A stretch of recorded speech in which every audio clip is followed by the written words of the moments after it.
Herkese günaydın arkadaşlar. Evet, ben Nazmiye Dikmen. Mickey Mouse'umuzun ikinci bölümünü yapıyoruz. Şimdi birinci yükleniyor. O yüklenirken şimdi devam edelim. Bu bölümümüze kulaklarla başlayalım. Kulaklarımızın sayılarını vereceğim. Sonra yapılışını göstereceğim. Sayıları sihirli halkamızın içerisine 8 tane sık iğne yapıyoruz. İkinci sıramızda hepsine çift batıyoruz. Üçüncü sıramızda bir tek bir çift, bir tek bir çift 8 tekrar. Dördüncü sıramızda iki tek bir çift, iki tek bir çift tekrar 8 tekrar oluyor. 3 tek, 4 tek, 5 tek, en son 6 tek bir çift yapacağız. Öyle 6 tek bir çift yaptığımız zaman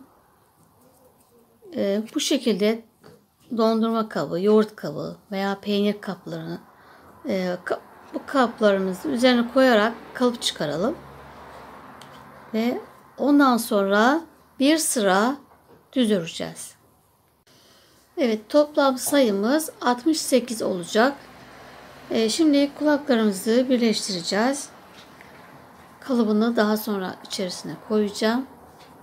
Şimdi tersleri birbirine bakacak şekilde düz yüzeyler dışta kalacak.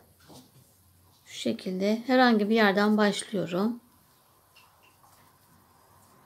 Şöyle. Ve öndeki parçamın arkadaki tek katından alıyorum. Arkadaki parçamın da öndeki tek katından alarak o tek katları ilmek kaydırarak birleştiriyorum.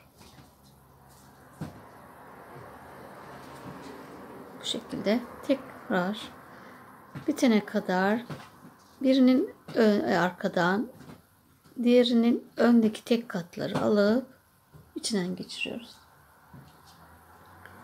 Bu şekilde.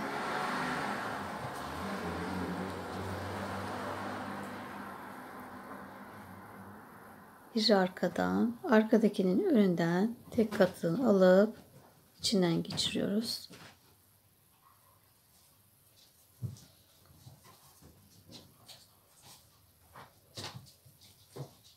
Bu şekilde devam edelim. Bayağı bir ördükten sonra, yani az kalana kadar daha sonra kalıbını içine koyacağız. Evet, bayağı bir birleştirdim kulağımı. Şöyle bir açıklık bıraktım. Şimdi içerisine kalıbımı yerleştireceğim. Şöyle bükerek de yapabiliriz. Evet, kalıbımızı içine koyduk. Şimdi 10 tane sık iğne bırakacağız. 10 tanesini eklemeyeceğiz. Birkaç tane daha öreyim.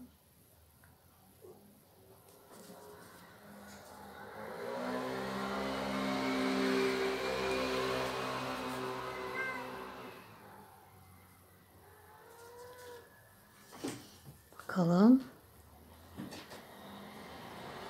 2, 4, 6, 8, 10. Bir tane daha yapıyorum. Evet. 10 tane. Yani buradan 10, burası da 10, 20 oluyor.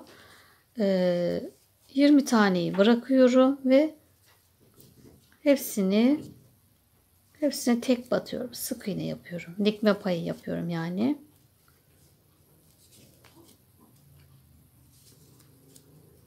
Daha rahat dikelim diye. Sıkış örüyorum ki açılma yapmasın.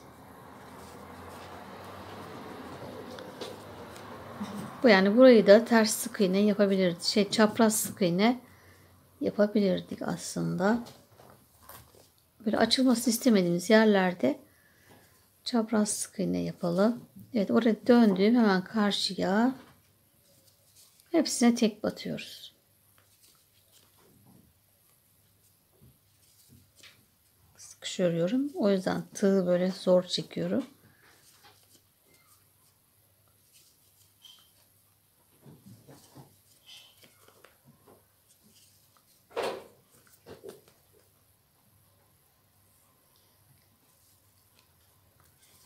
Evet, en son karşıda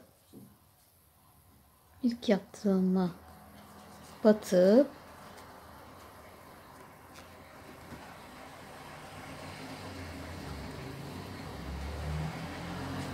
ilmeği kaydırdım.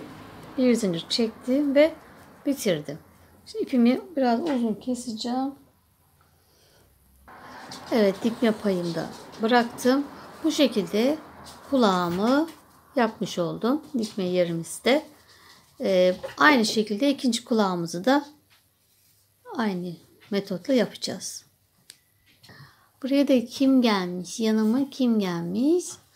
Böyle tatlış bir kız gelmiş. Zeyna gelmiş. Çok yaramazlar şu an. Ya oyun saatleri kıpır kıpır. Bak şöyle merhaba de. Küçük, böyle küçük arkadaşlarım var beni izleyen. Onlar merak ediyorlar. Böyle kedileri görmek istiyorlarmış ama durmak istemiyor. Hadi git canım.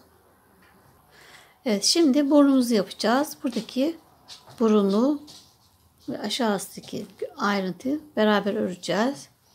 Onun için sihirli halkanın içerisine 6 tane sık iğne yaptım. Ve şimdi bir zincir çektim. Hepsinin içerisine çift batıyoruz. 4 6 8 10 ve 12. Toplam 12 tane sık iğnem oldu. Şimdi burası başlangıç yeri. Şuraya ipimi bırakıcı koyacağım. Bir tane tek battım, bir çift.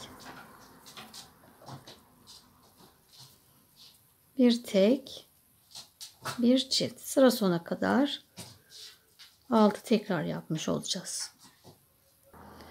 Evet, sıra sonuna geldim ve şimdi de 2 tek, bir çift yapıyoruz.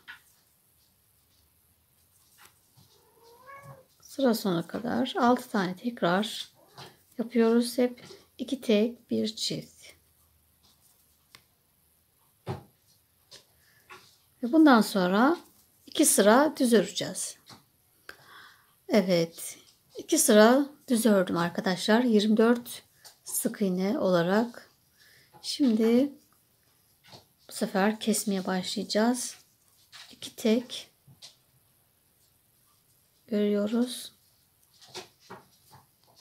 2 tek, bir kesiyoruz. Yani azaltıyoruz. Öndeki 2 tane katı alıp beraber ördük, kestik. Azalttık. 2 tane tek, bir azalt.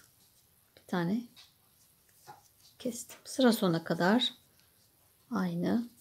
2 tane tek ördüm. Bir tane azalttım.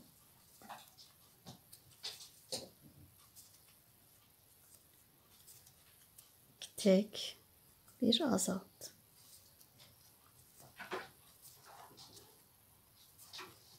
İki tek, bir azalt. 2 tek, bir azalt. Azaltla bitti sıramız. Şimdi tekrar ipimi yukarıya alayım. Bir tek, bir azaltacağız. Bu sondu. Siyaha son yapışımız. Bir tane tek, bir tane azaltıyoruz. Bir tane tek, bir azalt. Sıra sona kadar aynı. Bundan sonra ten rengine geçeceğiz. Evet, kesmemizi bitirdik ve 12 tane sayımız kaldı. Son ilmeğimi ten rengiyle geçiş yapacağım. Bu arada içini de elyafla doldurdum. Taş gibi de doldurmadım o kadar. Evet, ten rengiyle geçişimi yaptım. Işığını da ayarlayalım. Ve bir sıra düz öreceğiz. Hemen ilk ilmeğime ilmek kaydırıyorum. Bir zincir çektim. Aynı sık iğnenin içine battım ve yukarıya çıktım. Şimdi sıra sonuna kadar 12 tane sık iğnemiz vardı. Hepsine tek batacağız. 12 sık iğnemiz olmuş olacak. Tekrar.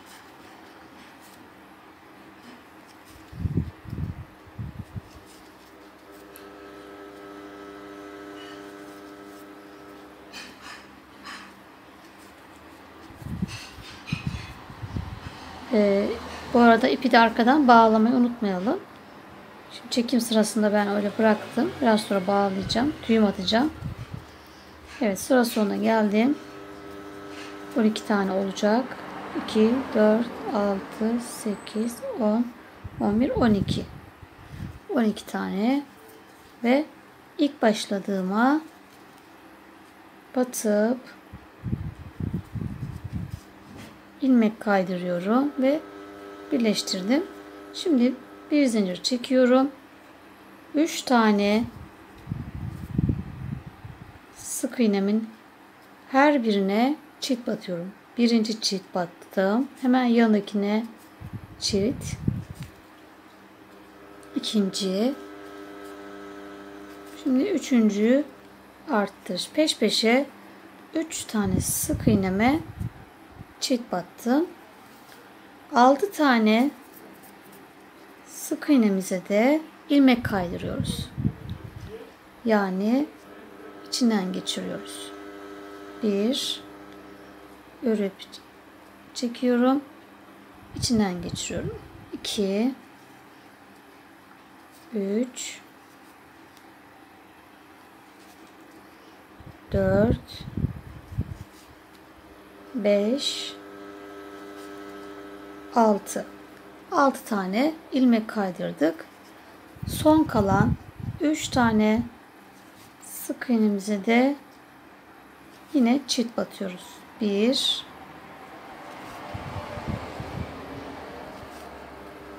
2 ve son 3. Üçüncü sık iğneme de çift battım. Ve şimdi buraya ben ipimi bağlayayım arkadan ve araya da ayrıca farklı ip koyalım. Evet, sıramızı belirlemek için böyle bir ip takalım. Bize yardımcı olsun. Şimdi 3. sıradayız ten rengi olarak. 3. sıradayız. Şimdi toplamda 18 tane sayımız oldu. İlmeğimiz oldu. Şimdi 6 tane sık iğneme tek batıyoruz. 3 4 5 6 sık iğnemizin hepsine tek battık. Şimdi tekrar deminki 6 tane ilmek kaydırmıştık. Ona tekrar ilmek kaydırıyoruz. 1 2 Buraya çok sıkış örmemeye çalışın. Tığımız o zaman zor giriyor. 3 Gayet rahat örün, gevşek örün. 3 4 5 ve 6 tane ilmek kaydırdık. Tekrar 6 tane kalan sık iğnemizin hepsine tek batıyoruz. 2 3 4 5 6. Evet, bu sıramızı bu şekilde bitirdik. 3. sıramızı bitirdik ve 4. sıramızdayız. Evet, 4. sıramızda bir tekle başlıyoruz. Bir tek ördüm, bir sık iğne, bir çift, bir tek, bir çift, bir tek, bir çift. Yani 3 tane arttırmış olduk. Şimdi de yine 6 taneye ilmek kaydırıyoruz. 1 2 3 4 5 ve 6. 6 tane ilmek kaydırdık ve tekrar bir tekle başlıyoruz. Bir tek, bir çift, bir tek, bir çift, bir tek ve bir çift. Çiftle bittik. Bu şekilde 3 buradan 3 buradan artmış oldu sayımız. Ve toplam sayımız 24 oldu. Şimdi 5. sıramızdayız. Bu sıramızda eksiltme arttırma yapmadan düz öreceğiz. 24 ilmek olarak ilmek kaydırma yapmayacağız. Orayı da düz öreceğiz arkadaşlar. Evet, 6. sıramızdayız. Şimdi 2 tek, bir arttır yapıyoruz. Bu şekilde 2 tek, bir arttır.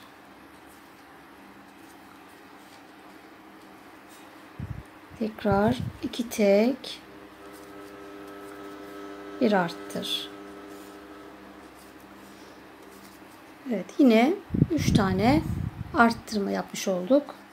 8 tane ilmeğimize de tek batıyoruz. 8 sık iğne yapıyoruz. 2 3 4 5 6 7 8. 8 tane hepsini düz ördük. Şimdi yeniden bir arttırla başlıyorum. Bir tane arttırdım. 2 tane tek, bir arttır.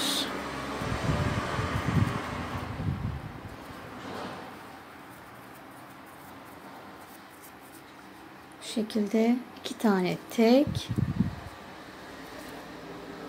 ve bir tane arttır. Arttırmayla bitirdik.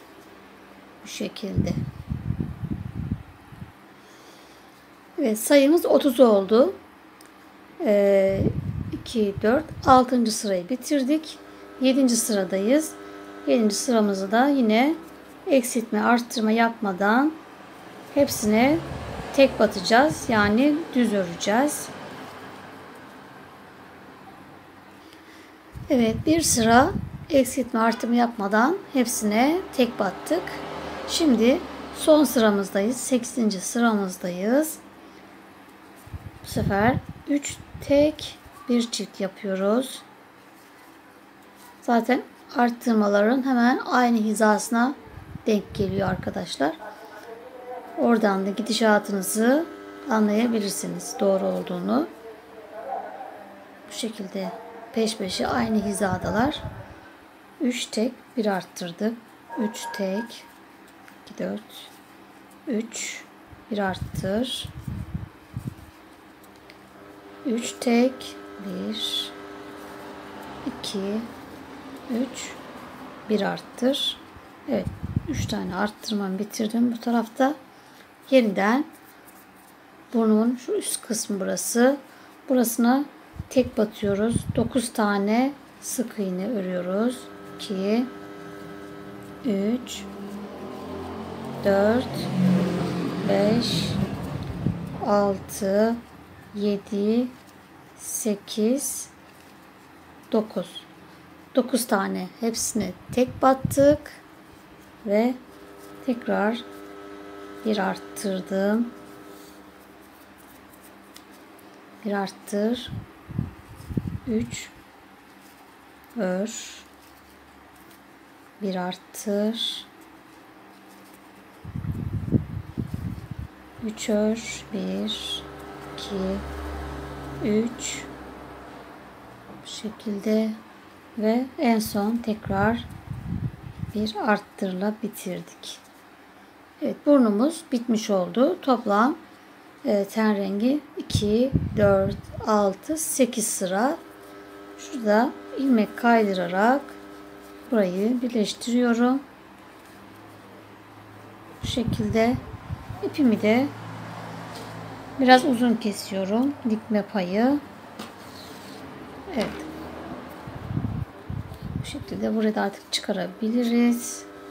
Sıramızı belirledik. Burnumuz hazır. Şimdi gözlerimizi keselim. Hazırlayalım gözlerimizi. Evet, gözümüzün beyazını yapmak için böyle beyaz keçeden eni ve boyu 5 santim bir ölçüde keçe kesiyoruz. Bunu şöyle bir kalıp çıkardım daha önceden. Bir göz kararı bir çizmiştim. Bu da aynı göz. Buradan da yine kendime bir tane daha kalıp olarak ayırdım. Tam ortasından katlıyoruz. Ve makasımızla keselim.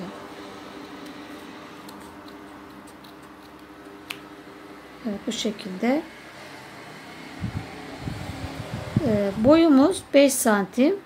Enimizde 2 santim olacak.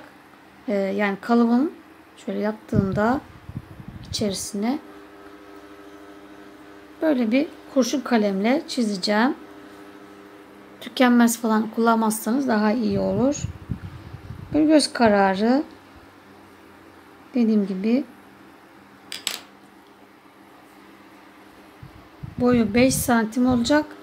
Enine yani şu 5 santim toplamdı. 2,5 kalıyor. Kesme payları var. Dediğim gibi eni 2 santim. Şöyle de bir ölçelim. Bu da böyle kocaman çocuklardan kalma.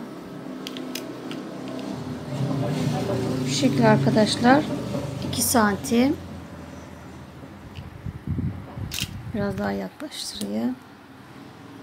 Neyse. En son kadar girdi herhalde. Evet, şöyle göstereyim arkadaşlar.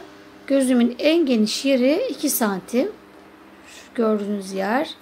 Boyumuz da şöyle 5 santim olacak. Şöyle yanlardan girilecek. Yanlardan da şöyle yarım santimden az. Yarım santim. Buradan yarım santim. Çok az giriyorsunuz ve şöyle bir çizin önce. Yarım santimcik girip tekrar yuvarlatıyoruz.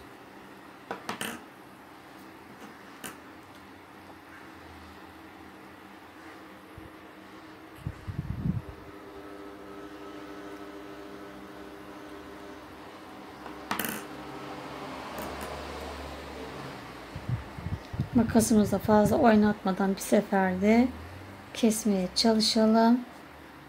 Keçemiz izi yapmasın. Evet. Bir taneyi kestim. Yine de şurada hatalarımızı da sonra düzeltelim. Makasın dönemediği yerler var. Buralarda tekrar düzelteceğiz. Bu şekilde kalıbımızı keseceğiz. Birinde böyle çizmiştim.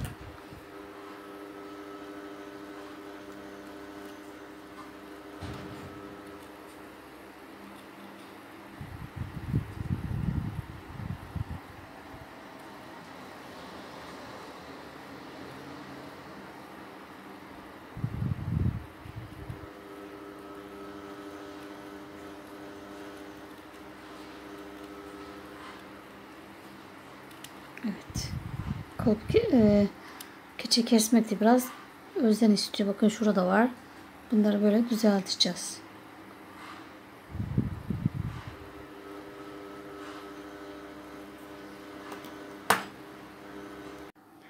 Evet, şimdi de gözümüzün siyah kısmını yapacağız. Bunun için boyumuz 2,5 santim.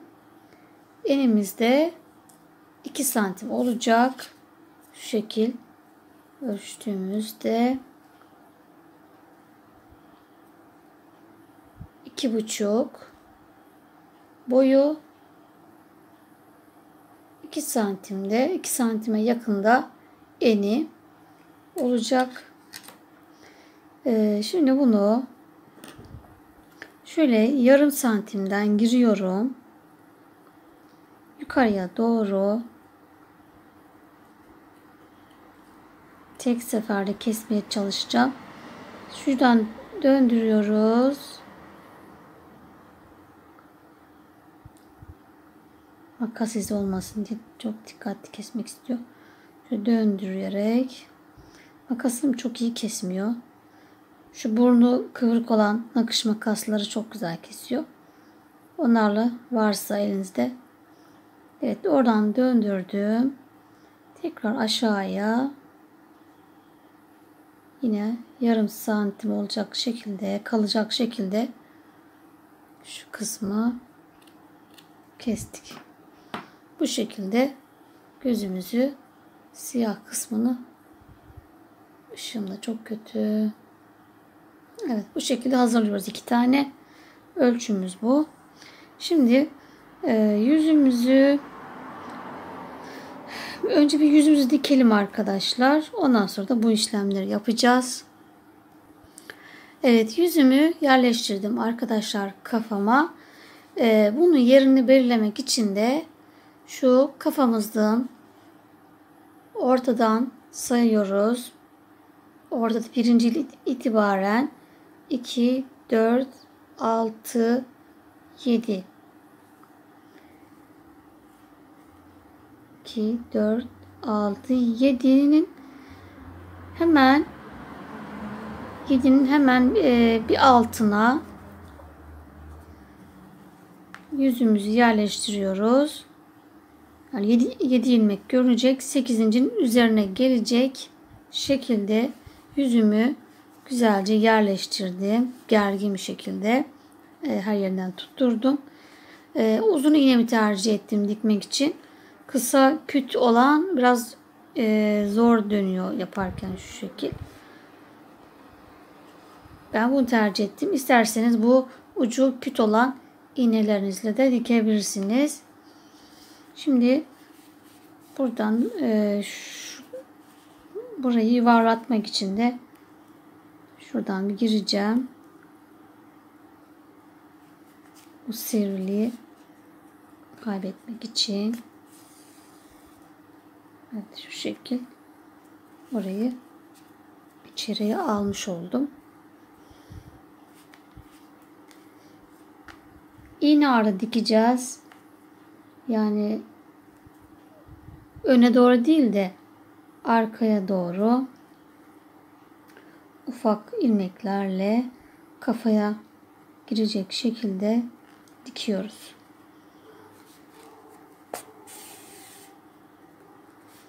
Hep bir arkaya gideceğiz.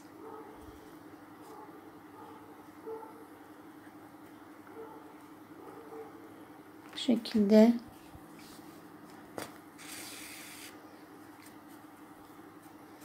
yine hemen arkaya, bir arka.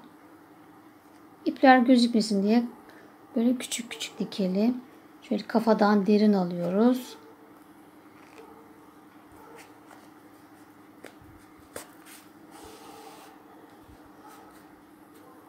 Yine hemen bir arkaya bu şekilde dikmeye devam edelim hepsini.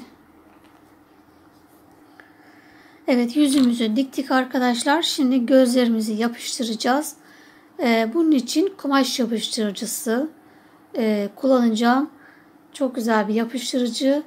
İşte en son Zeyno'nun dükkanından almıştım. İplerinizi de oradan alabilirsiniz. Yapıştırıcıyı da yine alabilirsiniz. Yine park AVM'lerden de bulabilirsiniz. Kırtasiyelerden kumaş yapıştırıcısı diye oralarda satışı var arkadaşlar. Veya çevrenizde ip satan büyük yerler varsa oradan da alabilirsiniz.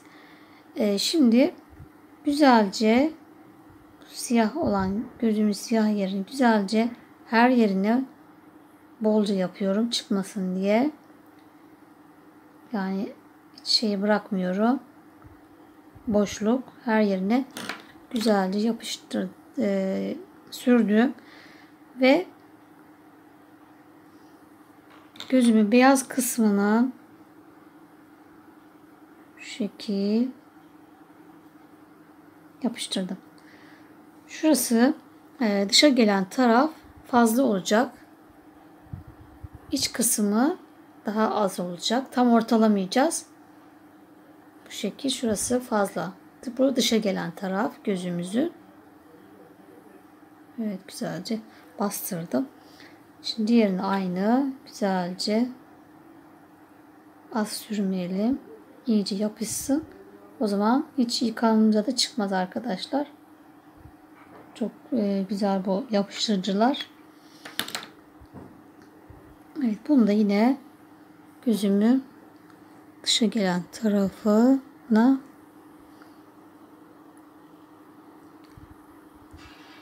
evet, bu şekil dikkatli yapın çünkü yapışınca çıkmıyor.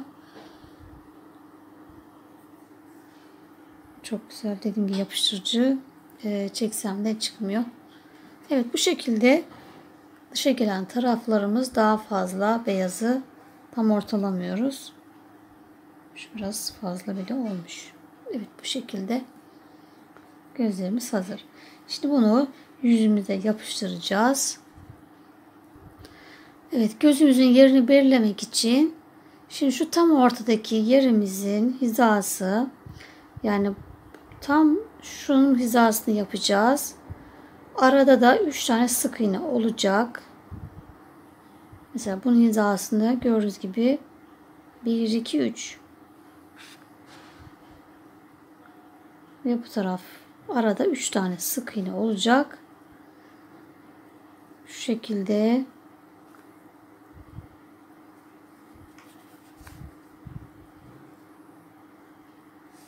tam orta hizamız.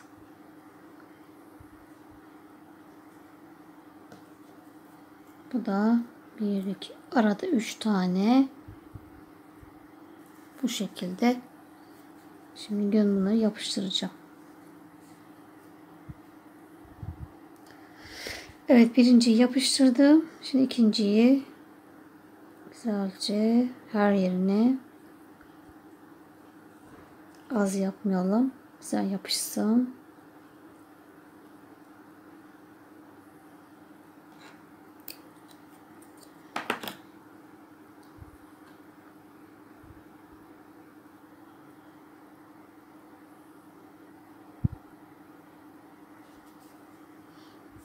İşaretlediğim yerlere arada 3 sık iğne gelecek şekilde, işte tükenmez kalemle çizmenin kötü yanları arkadaşlar. Siz de tükenmez kalemle çizmeyin. Böyle ortada sırıttı şimdi. Yani şey yüzünden, o yapıştırıcı yüzünden ıslanınca ortaya çıktı. İnşallah sonra tekrar kaybolur.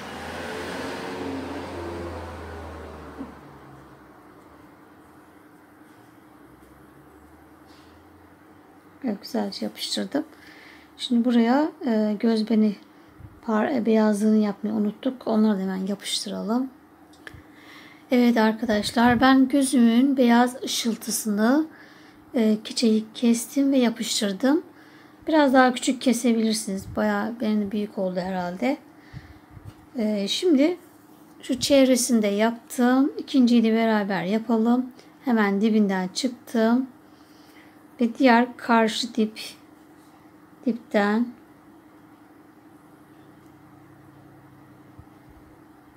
batıyorum. Ve tam gözümün ortası. Şuradan çıkacağım.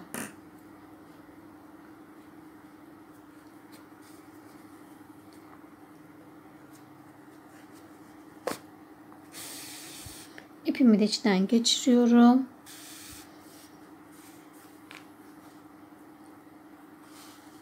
Bu şekilde kolayca çevreliyoruz.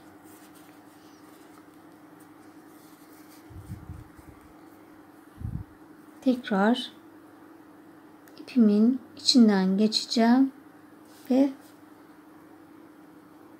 sabitleyeceğim.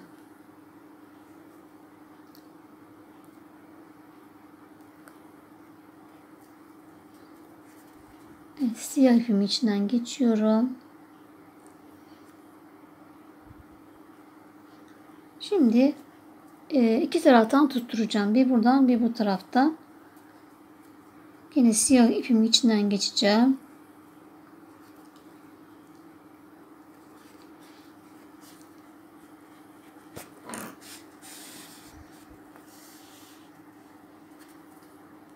Buraya sabitledim.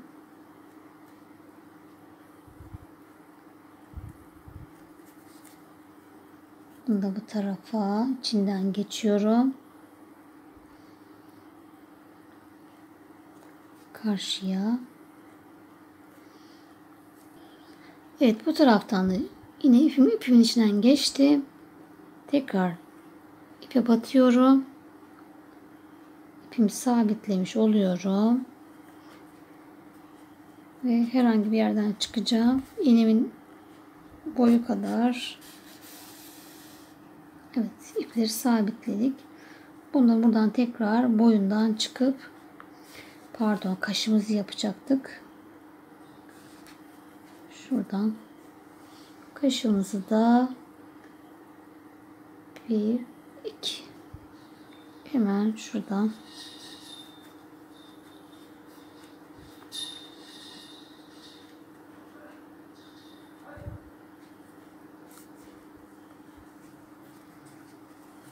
bir yerden çıkıyoruz.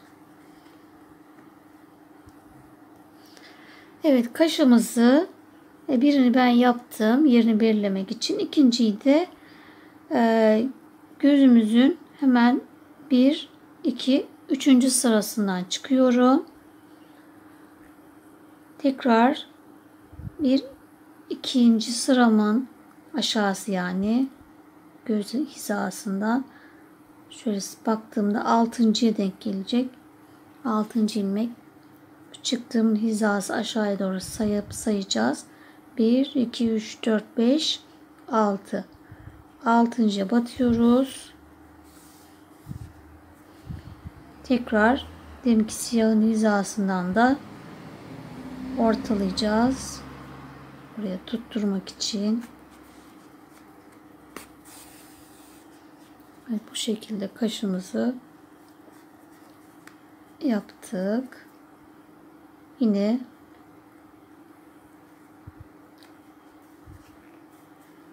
ipimi içine geçiriyorum, tutturuyorum. Kafamdan çıkacağım. Düğüm atıp ipimi koparacağım.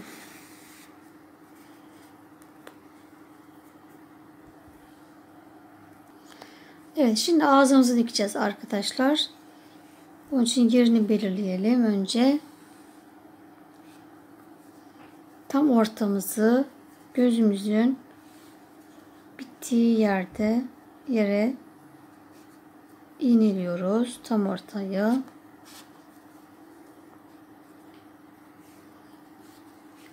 İçini doldurmadan önce bir yerleştireceğiz. Doldurmayı dikmeye az bir şey kala yapacağız. Şimdi bunu buraya sabitledik. Ve bunun geldiği yere doğru şu şekil sadece iğneliyoruz. Sık bir şekilde.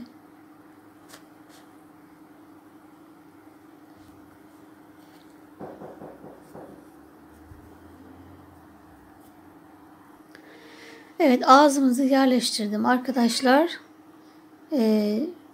Tam ortamızı yerleştirdik gözümüzün hizasına.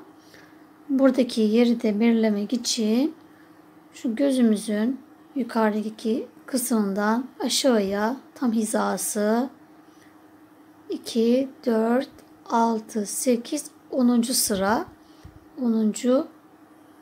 sık iğnenin dibine, burası da aynı şekil 10. buraya sabitledim ve her yerine toplu iğnelerle tutturdum. Gayet rahat bir şekilde alttan da 1, 2, 3, 4, 5 tane sık iğnem görünecek. 6.'nın üzerine gelmiş oluyor bu bitiş yerimiz. Burası 5 sıra. Bu şekilde yerleştirdim. Biraz bayağı bir diktikten sonra içini dolduracağım. Şu an bu şekil. Yine deminki gibi iğne ardı dikeceğiz. Şuradan iğnemi çıkarıyorum. Küt olan iğnemi taktım. Öbürü takılıyor çünkü. Şimdi şöyle başlayalım. Hemen bir arkaya gidiyorum.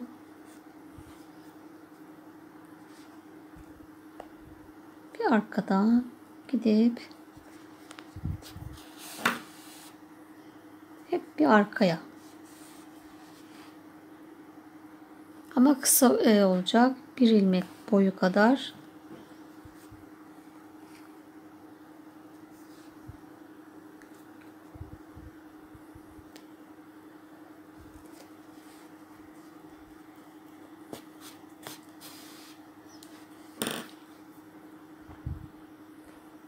Evet, bu şekilde sıra sonuna kadar dikeceğiz. Ama önce doldurduktan sonra da sıra sonuna kadar. Evet, bu şekilde dikelim arkadaşlar. Ben elime almak zorundayım. Böyle uzanırken olmuyor çünkü. Evet, ikimizin ağzını çoğunu diktim arkadaşlar. Çeneye kadar. Bayağı ellerim acıdı. Böyle penseyle çeke çeke. Size de tavsiye ederim. İğne çünkü gelmiyor. Kalın olduğu için bu ağız kısmı derini almak için. Şimdi şöyle bir boşluk bıraktım. Buradan da elyafla ağzımızı dolduracağım.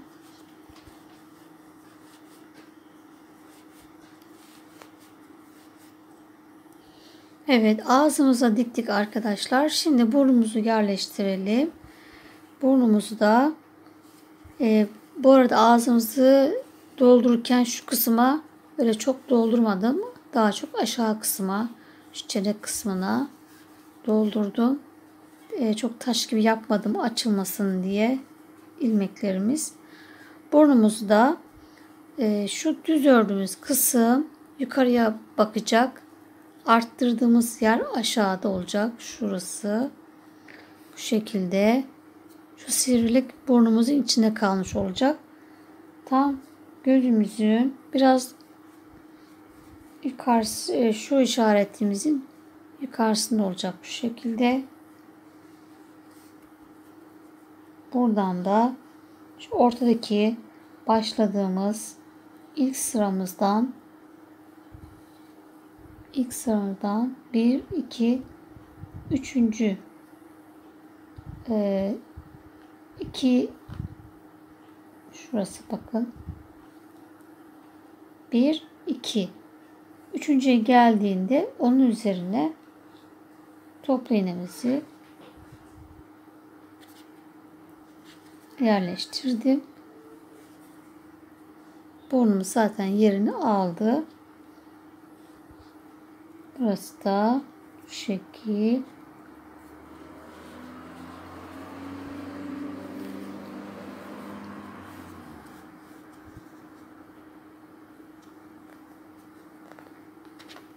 Evet.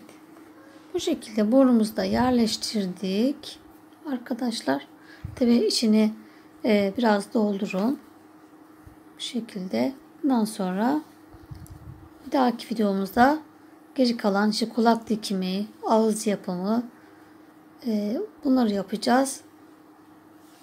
Arkadaşlar şimdi videomuzun sonuna geldik. Bayağı vakit aldı. Bir dahaki videomuzda görüşmek üzere. Hoşça kalın.